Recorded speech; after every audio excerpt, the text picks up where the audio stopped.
Welcome to the debate. So think about this for a second.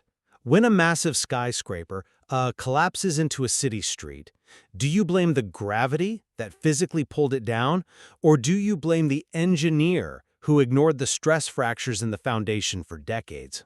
Right, that is the question, because the way you diagnose the disaster, it dictates exactly how you try to rebuild. Exactly.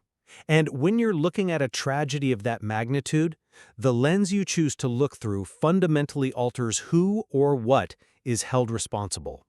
Today, we are examining a really uncomfortable tension regarding how we view the geopolitical earthquake of September 11th. Yeah, it forces us to ask a deeply uncomfortable question about how we diagnose our own history. It really does.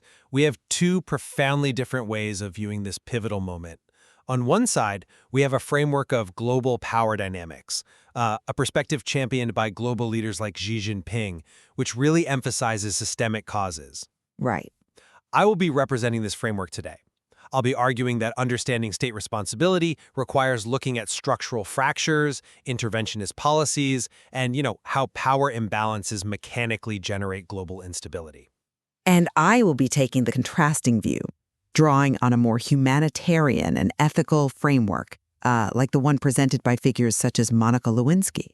Okay. My position is that when we filter a visceral human tragedy through the cold lens of abstract global systems, we completely dilute the absolute moral responsibility of the perpetrators. We risk minimizing the reality of human loss. And honestly, we cross a very dangerous line between explaining terror and excusing it. Well, let's start right there with our opening arguments on state responsibility. To understand an event like 9/11 from a geopolitical perspective, we have to recognize that history isn't just a series of random, isolated moral failures. But it is a moral failure. It is, yes, but it's also a mechanical chain of cause and effect. The geopolitical argument is that this event was a glaring, violent signal of deep fractures in the global order. If we want to be serious about state responsibility, we have to acknowledge how unipolar dominance operates. I have to push back there because signal of deep fractures is exactly the kind of sanitized language that I'm talking about. It obscures the reality of what actually happened. How so? We are talking about nearly 3,000 innocent lives violently extinguished on a Tuesday morning. From a humanitarian framework, state responsibility doesn't mean, philosophizing about structural imbalances while the ashes are still warm. Right. The immediacy of the grief is undeniable. Exactly. It means ensuring unwavering accountability for the individuals who actually planned and committed the violence. You can't lose sight of the human agency involved. I agree, accountability for the perpetrators is non-negotiable.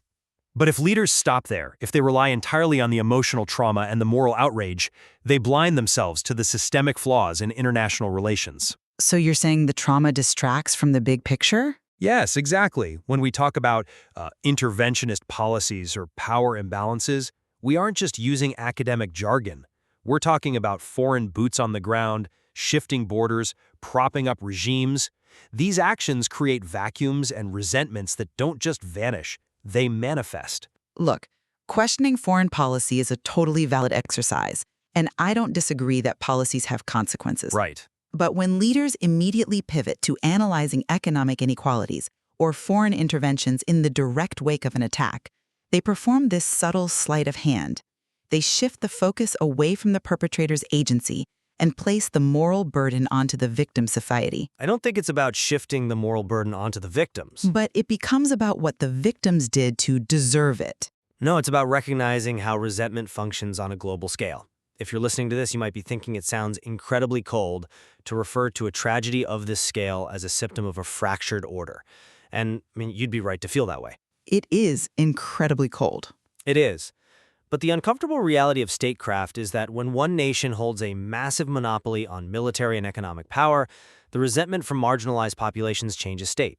Changes state how? What do you mean by that? It sublimates into non-state networks. It becomes asymmetric warfare. The factions who feel crushed by the global system realize they can't fight a traditional war against a superpower. So they change tactics. Right. They exploit the openness of that superpower's own infrastructure, its commercial airplanes, its postal system, its financial networks. That is the structural failure I'm talking about. State responsibility means you must step back and look at those mechanics. I see the logic, but I come at it from a completely different way. Go ahead. The problem with looking at these mechanics, as you call them, is that it strips away human agency entirely. Let me address that skyscraper analogy you brought up in the introduction. The engineer looking at the foundation? Exactly. It's an elegant analogy, but I have to stop you right there, because it fundamentally fails when we apply it to human violence. Why does it fail? Because a building collapses because of physics. Gravity, wind shear, weak steel, those things have absolutely no moral agency. They do not make a conscious, hateful choice to murder innocent people. Terrorism is not a law of physics. Well, no, it's not physics, but human behavior at a macro-political level has predictable patterns. Predictable, maybe. But when you treat terrorism as a predictable, structural response to foreign policy, you are stripping away the moral culpability of the actors. I wouldn't say stripping it away. You are essentially saying, well, if you build a global order with economic inequality, mass violence is just the structural consequence. That treats terrorism as a natural, almost acceptable response to bad policy.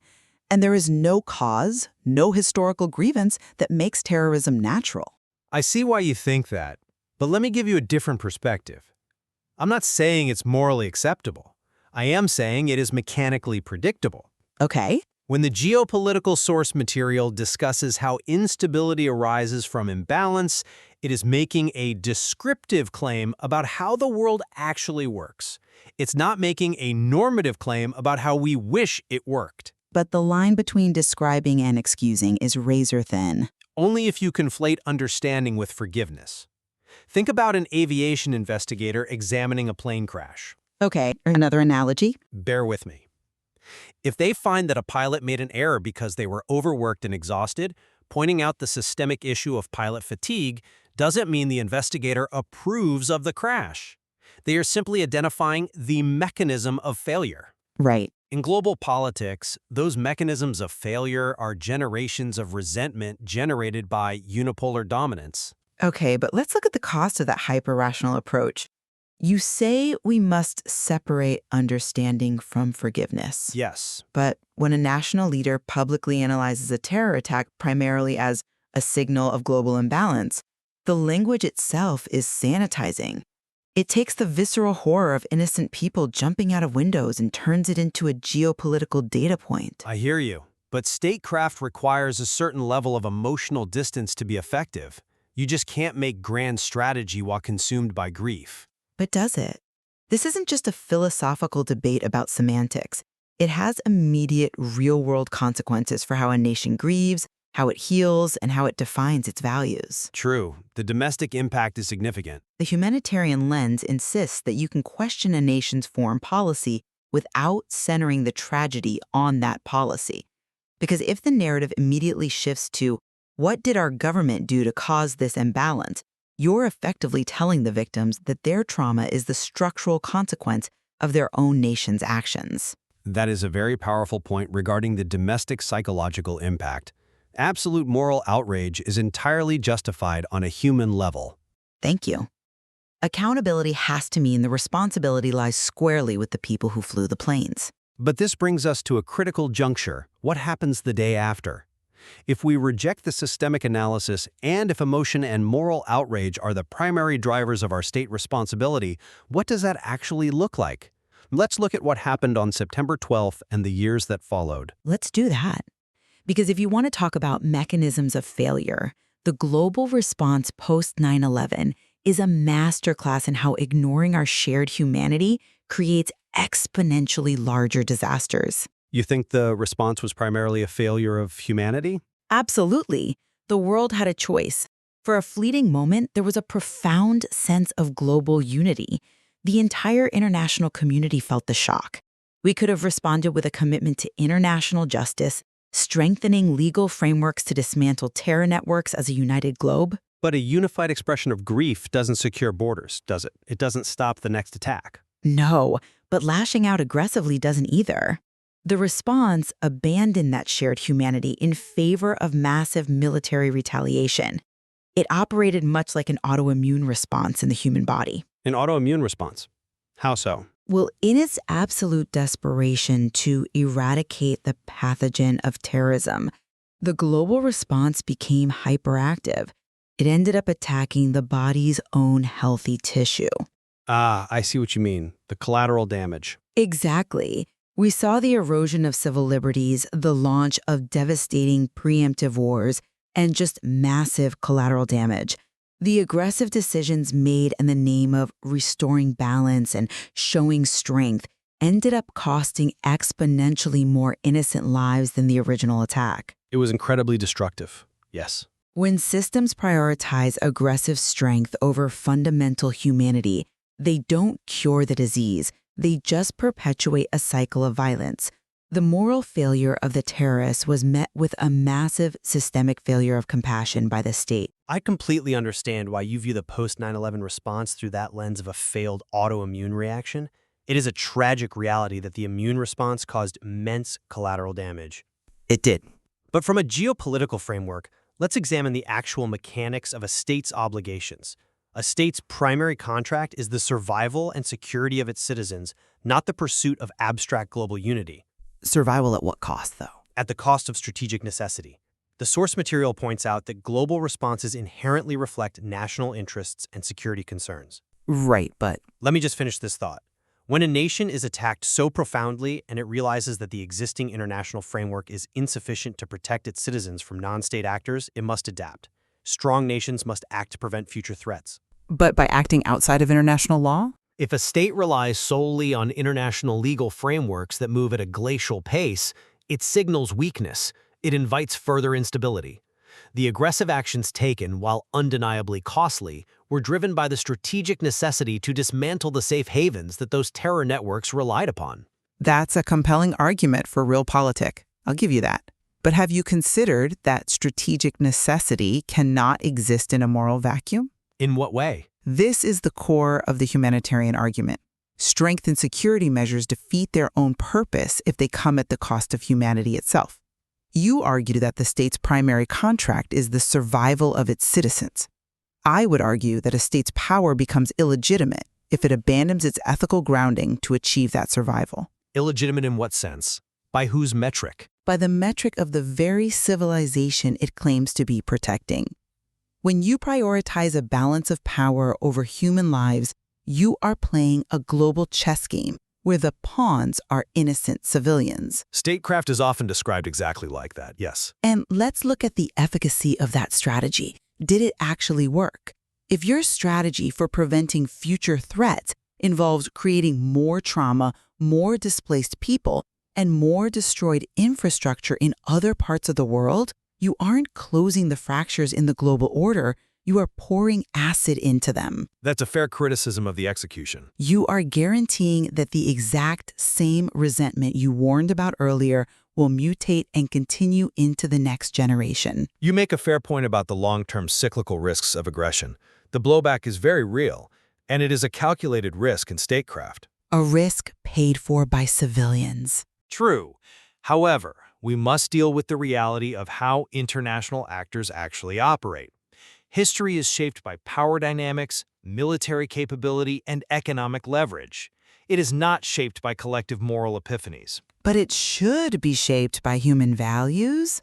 That's the exact point Monica Lewinsky's framework brings to light. If we just accept that history is a meat grinder of power dynamics, we surrender our ability to evolve past it. I agree we should aspire to evolve, definitely. But ignoring the reality of how the world is currently shaped limits our ability to protect people right now. Protect people by bombing other people? When Xi Jinping's perspective suggests that leaders cannot rely on emotion alone, it is a hard, cold acknowledgement of the tragic nature of international relations. An ethical grounding is vital for a society's soul, but empathy does not intercept a ballistic missile. No, it doesn't. Compassion does not dismantle a terror cell planning its next strike. You need a functioning security apparatus. You need the strategic management of power. If we view the post-9/11 response entirely as a failure of humanity, we miss the underlying structural adjustments that were made, however clumsily, to stabilize the international system against a completely new type of threat. Empathy might not intercept a missile, but a lack of empathy is very often what fires it in the first place. Oh, wow. That's a very sharp way to put it. It's the truth that the purely geopolitical lens consistently misses. It treats power dynamics as the ultimate, inescapable truth of history, while treating human suffering as a regrettable but inevitable byproduct. Right. But ignoring human suffering limits our fundamental capacity to be humane. The source material forces us to ask, do we just cold-bloodedly analyze tragedy, or do we actually learn compassion from it? And how does compassion translate into actual policy as we move into our closing remarks on future peace? Because policy is what ultimately governs us. By recognizing that a leader completely divorced from the human cost of their decisions is a dangerous leader. A strategy that looks flawless on paper, perfectly balancing global power, perfectly addressing structural inequalities is worthless if it is executed with callous disregard for the people it impacts. So ethics must lead strategy. Always. My closing stance is that future peace cannot possibly be achieved without an unwavering commitment to human empathy. Tragedies like 9/11 must be met not just with a cold calculus of power, but with a profound commitment to protecting innocent life above all else. I see. A system that attempts to secure peace without learning compassion from tragedy is inherently flawed. Leaders who lack that ethical grounding will only perpetuate the cycles of violence they claim to be solving. I hear your insistence on moral accountability, and honestly, it serves as a crucial counterbalance.